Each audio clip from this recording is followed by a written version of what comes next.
All right, so it is my pleasure to introduce Shannon Milliman today to present Say Yes to the Improv. Shannon helps organizations improve creativity, performance, and profits by leveraging improvisational techniques in impactful educational presentation. She helps professionals who feel inhibited at work to bring their real selves back into the workplace. That's refreshing.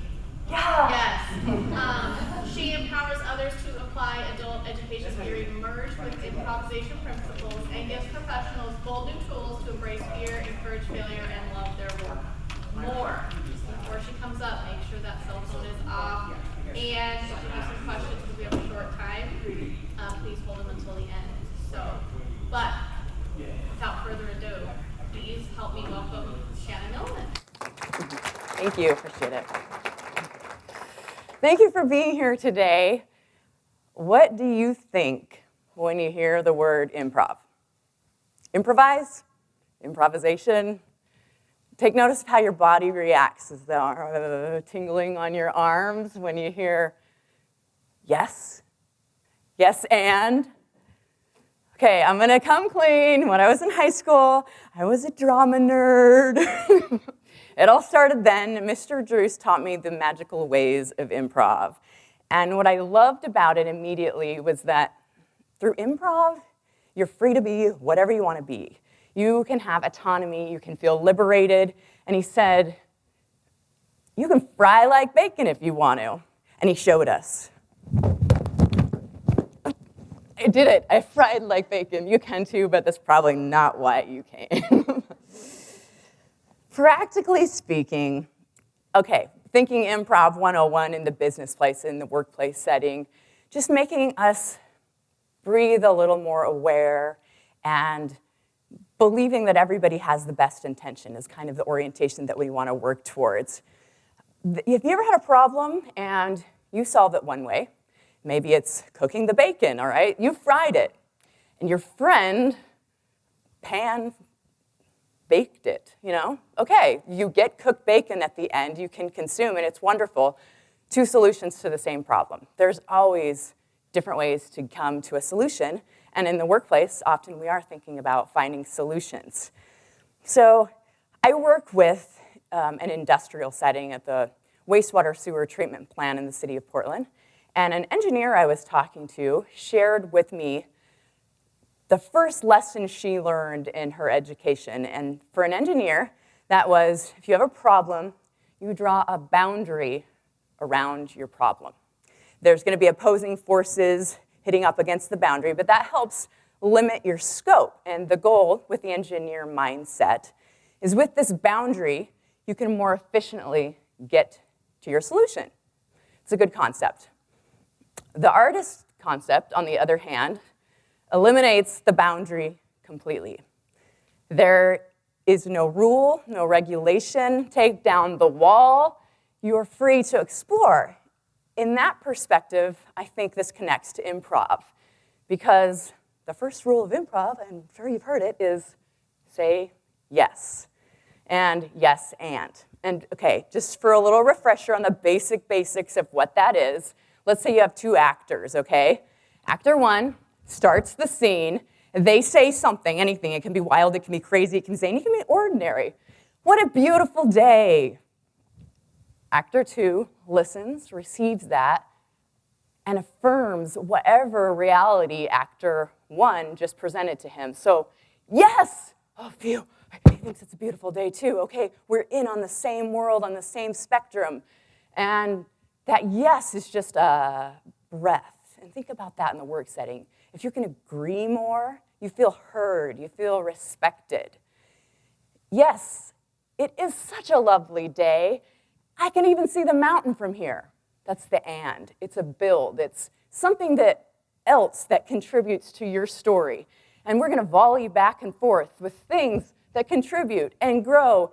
And when you think with that kind of mindset, you'll end up coming up with solutions that are so outside of the boundary that you feel a new kind of exhilaration, the kind of exhilaration you don't usually feel at work, perchance. So there's possibility there. If I look back on my life, I realize improv principles have been just merged into all life experiences. And it's not until you kind of take apart the theory that you realize it's improv. It doesn't have to be, zany, beret-wearing, director chair setting up stuff. When I was about 5, my mom went back to college to get her teaching degree, and it was difficult being a young mom to hustle that and figure it out. She said yes to her improv in that scenario, and she said yes and by knowing she couldn't do it alone, and my grandparents helped take care of me when I was little. And there's always a way. If you're at work and there's a scenario that seems just complicated and difficult, say yes. Even if you're not sure how you're gonna find that solution, yes and gives room to explore what might be next. So there we have it. I met my grandparents at 12:40 every day. The neighbor kid would come over.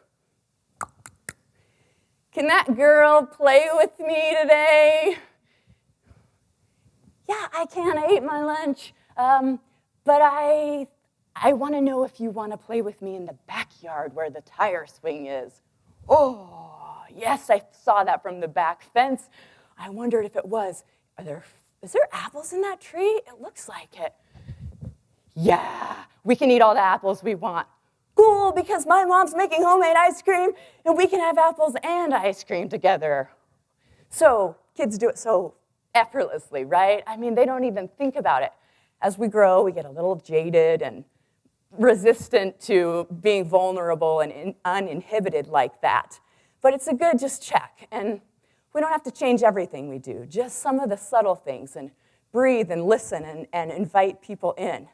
So I have a quote. Can I get somebody to just read this? Thanks. Appreciative inquiry shifts the focus from problems and concerns to opportunities and vision. Discussion shifts to the affirmative, which encourages participation and creativity. Appreciative inquiry, that's a training theory. You've probably heard it, probably used it, right? It sounds a whole lot like improv to me.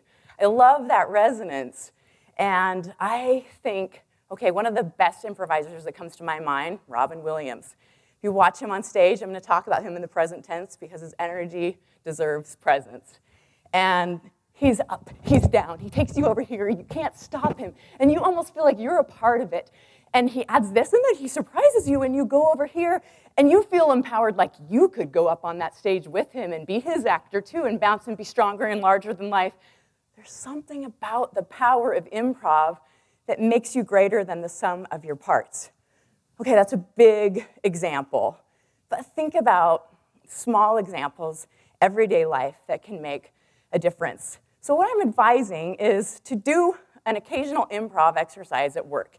I've given some suggestions on the handout that's accessible for you, and there's books to look up. I have some recommendations.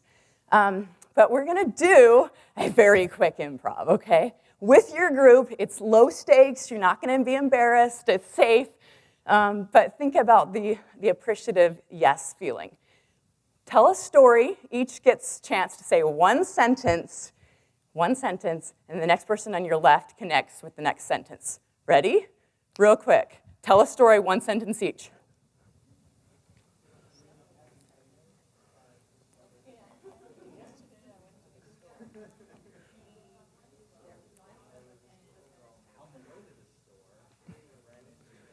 Okay, I know you probably didn't finish your story, but thank you for saying yes to the improv.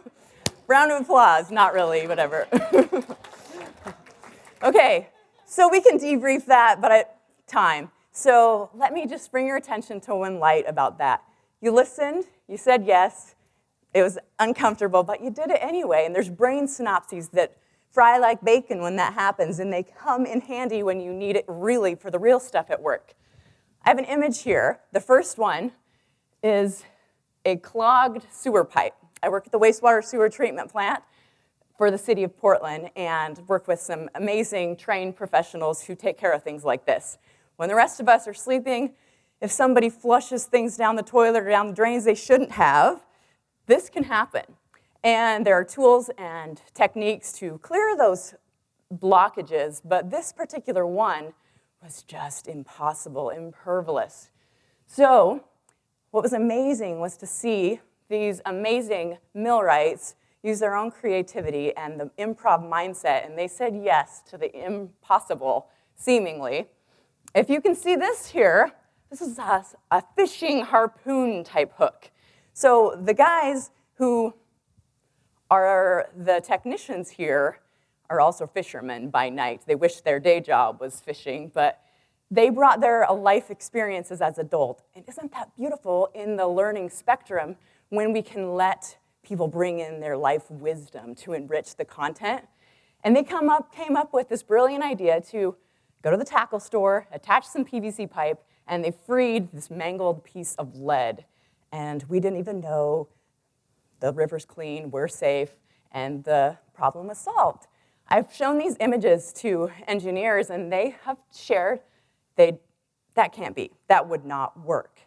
And I'm reminded how beautiful it is that sometimes the solution is out of the boundary, and it comes when you least expect it, when you say yes, and how can we accomplish that? About a month ago in my workplace, I had an opportunity to work with my group to do a work plan presentation, sharing our annual goals and what we had delivered over the past year. We tried to do creative presentations, so we agreed we would disregard PowerPoint, and somebody suggested we do it like Weekend Update. And I thought, okay, great.